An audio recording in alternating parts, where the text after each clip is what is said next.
Sadiya Rashidiy. Bugungi 3 ta foydali rubrikamiz sizga o'xshagan kichik blogerlarimizga atalgan. Birinchi rubrikamiz men bu narsani birinchi marta qilyapman deb nomlanadi.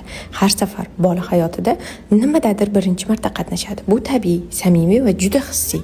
Shu holatni ko'rsatish orqali bolani o'sishini, hayratini, reaksiyalarini o'ylashasiz.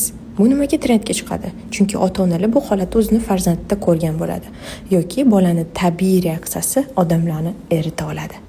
Ikkinchi rubrikamiz bugun men o'zimcha katta bo'ldim. O'zini katta tutgan kichkina odam. Bola o'zini katta odamdek ko'rsatishga urinadi. Pishiradi, telefon qiladi, maktabga tayyorlanadi, mehmon kutadi, qanaqadir jiddiy yig'ilishlar o'tkazadi.